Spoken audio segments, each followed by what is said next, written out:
BBC বাংলার অধিবেশন প্রবাহতে আপনাদের স্বাগত। আজ আপনাদের সাথে লন্ডন স্টুডিও থেকে আছি মানসী বড়ুয়া, আর ঢাকায় আমার সাথে থাকছেন আকবর হোসেন। প্রথমেই জানিয়ে দিচ্ছি গুরুত্বপূর্ণ সব আপডেট।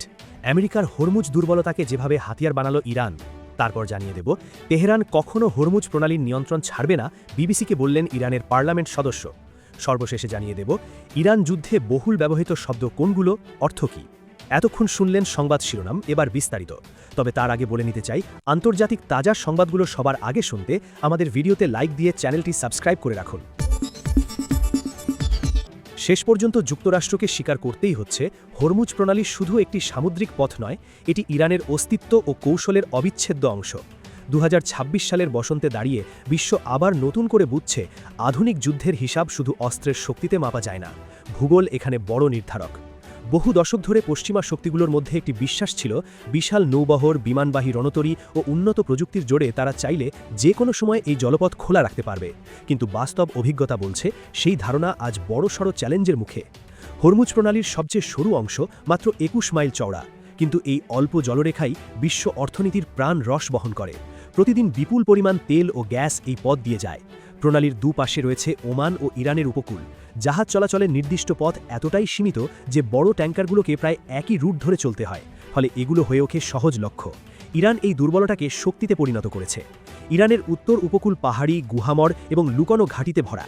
এখানেই গড়ে উঠেছে তাদের বিকেন্দ্রীভূত প্রতিরক্ষা কাঠামো। কেন্দ্র থেকে নির্দেশনা এলেও স্থানীয় ইউনিটগুলো স্বাধীনভাবে কাজ করতে পারে, ফলে শত্রুপক্ষ কেন্দ্রীয় নেতৃত্বকে আঘাত করলেও যুদ্ধ থামে না। ছোট ছোট ইউনিট ছড়িয়ে থেকে লড়াই চালিয়ে যেতে পারে।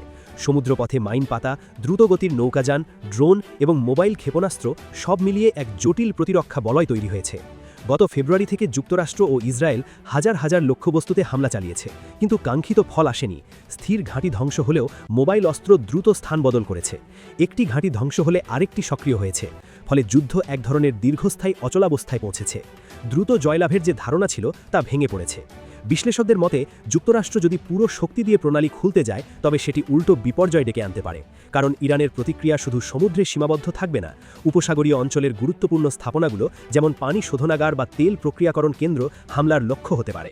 এতে শুধু যুদ্ধক্ষেত্র নয়, পুরো অঞ্চলের জীবনযাত্রা বিপর্যস্ত হয়ে পড়বে। এই অবস্থায় যুক্তরাষ্ট্র এক অদ্ভুত দ্বিধায় পড়েছে। একদিকে তারা শক্ত অবস্থান দেখাতে চায়, অন্যদিকে বড় সংঘাত এড়িয়ে চলতে বাধ্য হচ্ছে। তাই একদিকে সামরিক উপস্থিতি বজায় রাখা হচ্ছে, অন্যদিকে জোরালো কূটনৈতিক তৎপরতা চলছে। এই দুইয়ের সমন্বয়ে তারা পরিস্থিতি সামাল দিতে চাইছে। সম্প্রতি প্রণালীটি বাণিজ্যিক জাহাজের জন্য আবার খুলে দেওয়া হয়েছে বলে ঘোষণা এসেছে, কিন্তু এটি কোনো নিঃশর্ত সিদ্ধান্ত নয়। এটি লেবাননে ইসরায়েল ও হিজবুল্লার মধ্যে অস্থায়ী যুদ্ধবিরতির সঙ্গে সরাসরি যুক্ত, অর্থাৎ আঞ্চলিক রাজনীতির সঙ্গে জ্বালানি সরবরাহকে এক সুতায় বেঁধে ফেলেছে ইরান। এই কৌশল তাদের প্রভাব অনেক দূর পর্যন্ত বিস্তৃত করেছে। জাহাজ চলাচলের ক্ষেত্রেও নতুন রাষ্ট্রবাস্তবতা তৈরি হয়েছে। নির্দিষ্ট রুট মেনে চলা এবং তত্ত্বাবধানে যাত্রা করার মতো শর্ত সামনে এসেছে। এর ফলে আন্তর্জাতিক আইনের প্রচলিত ধারণা সমুদ্রপথে অবাধ চলাচল প্রশ্নের মুখে পড়েছে। একই সঙ্গে নিরাপত্তার নামে অতিরিক্ত অর্থ আদায়ের অভিযোগও উঠছে। কিছু ক্ষেত্রে বড় অঙ্কের অর্থ পরিশোধ করতে হচ্ছে বলে জানা যাচ্ছে, যা এক ধরনের অনানুষ্ঠানিক নিয়ন্ত্রণ ব্যবস্থার ইঙ্গিত দেয়।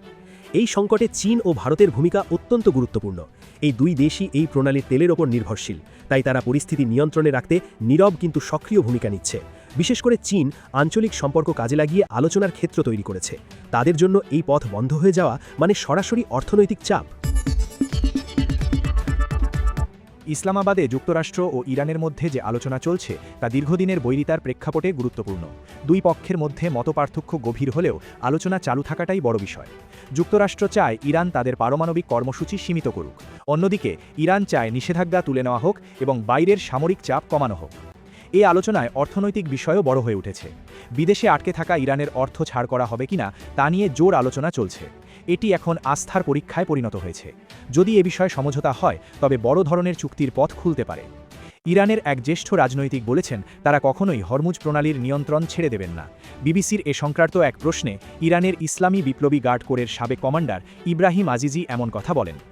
আজিজি বিবিসি তেহরানকে বলেন, এটি আমাদের মৌলিক অধিকার। এই পথ দিয়ে কি হবে সে সিদ্ধান্ত ইরানের। এই প্রণালী দিয়ে জাহাজ চলাচলের অনুমতি দেওয়াও এর অন্তর্ভুক্ত।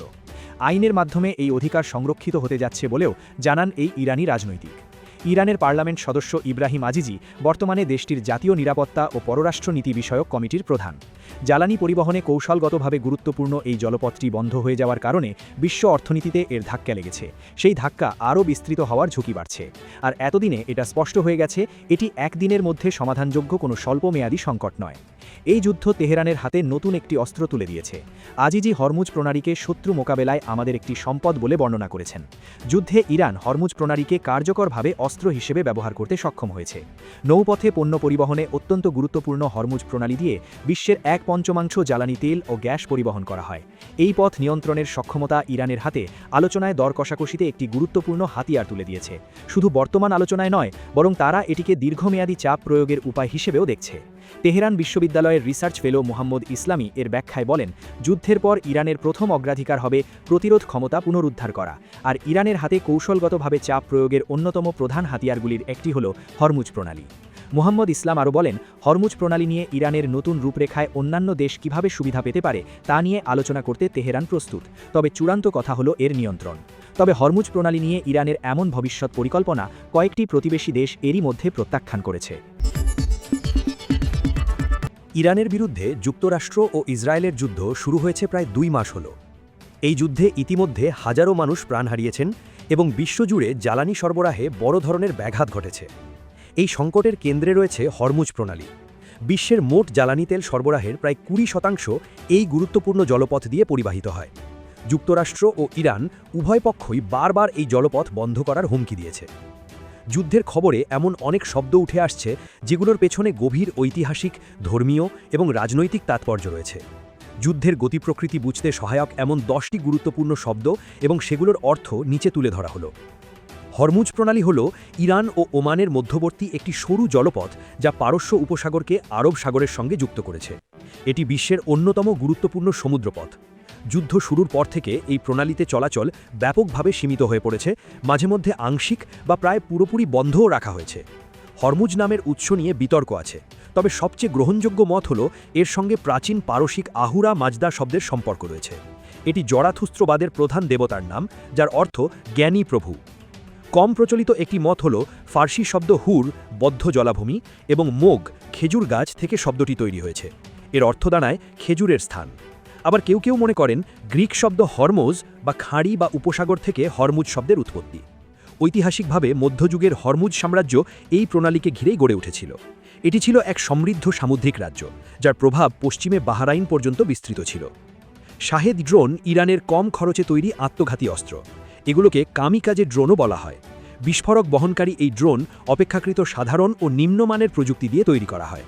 যুদ্ধ শুরুর পর থেকে ইসরায়েল ও উপসাগরীয় দেশগুলোকে লক্ষ্য করে ইরান এই ড্রোনগুলো ছুড়েছে। এগুলি সাধারণত নিচু দিয়ে ওড়ে এবং একসঙ্গে অনেকগুলো পাঠিয়ে শত্রুর আকাশ প্রতিরক্ষা ব্যবস্থাকে ব্যস্ত রাখা হয়। এতে শত্রুপক্ষকে বিপুল অর্থ ব্যয় করতে হয়। শাহেদ আরবি শব্দ, যার অর্থ সাক্ষী। শব্দটি ফার্সি ভাষায়ও একই অর্থে প্রচলিত। মূলত টমাহক বলতে উত্তর আমেরিকার আদিবাসীদের ব্যবহৃত এক হাতের কুঠার বোঝাতো, যা শিকার, কাঠকাটা ও যুদ্ধে ব্যবহৃত হতো। অনলাইন এটিমোলজি ডিকশনারি অনুযায়ী শব্দটি অ্যালগনকুইয়ান ভাষা থেকে এসেছে, অর্থ কাটার সরঞ্জাম। আধুনিক সামরিক পরিভাষায় এটি যুক্তরাষ্ট্রের তৈরি টমাহক ক্রুজ ক্ষেপণাস্ত্রকে বোঝায়। শক্তিশালী এই ক্ষেপণাস্ত্র 1000 মাইলের বেশি দূর থেকে লক্ষ্যবস্তুতে নির্ভুলভাবে আঘাত করতে পারে। মানবাধিকার সংস্থার তথ্য অনুযায়ী যুদ্ধের শুরুতে ইরানের মিনাব শহরে মেয়ে শিশুদের একটি স্কুলে সম্ভবত টমাহক ক্ষেপণাস্ত্র দিয়ে হামলা চালানো হয়েছিল। ওই ঘটনায় প্রায় 170 জন নিহত হয়, যাদের বেশিরভাগই ছিল শিশু। ইরানের মিনাব শহর সবুজ কৃষিজমির জন্য পরিচিত। সাজারে তাইয়েবা স্কুলটি এই শহরেই অবস্থিত। হরমুজ প্রণালীর কাছে অবস্থিত এই শহর বিশেষত লেবু জাতীয় ফল ও খেজুরের জন্য বিখ্যাত। মিনাব নামের নিশ্চিত উৎস জানা না গেলেও ধারণা করা হয় ফার্সিতে এর অর্থ নীলাভ বা স্বচ্ছ জল। কিছু ইরানি সূত্র বলে এলাকার ঐতিহাসিক দুর্গ কালা ই মিনা থেকে নামটি এসেছে। এনসাইক্লোপিডিয়া ইরানিকার তথ্য অনুযায়ী মিনা শব্দের অর্থ নীল রং। সে হিসেবে এর অর্থ দাঁড়ায় নীল দুর্গ, তবে এটিও অনুমান ভিত্তিক। বাব এল মান্দেব শব্দের আক্ষরিক অর্থ কান্নার দুয়ার বা শোকের তরণ। আরবিতে বাব মানে দরজা, আর মান্দেব শব্দটি শোক বা বিলাপের সঙ্গে সম্পর্কিত। এটি একটি সরু প্রণালী যা লোহিত সাগরকে এদেন উপসাগরের সঙ্গে যুক্ত করেছে। ইয়েমেন ও জিবুটির মধ্যে অবস্থিত এই প্রণালী ভারত মহাসাগর থেকে লোহিত সাগরে প্রবেশের একমাত্র দক্ষিণাঞ্চলীয় পথ, এবং এটি সুয়েজ খালের সঙ্গে যুক্ত। এশিয়া ও ইউরোপের মধ্যে বাণিজ্যের অন্যতম প্রধান পথ। যুদ্ধ শুরুর পর থেকে ইরান সমর্থিত ইয়েমেনের হুতি বাহিনী বারবার এই প্রণালী বন্ধ করার হুমকি দিয়েছে।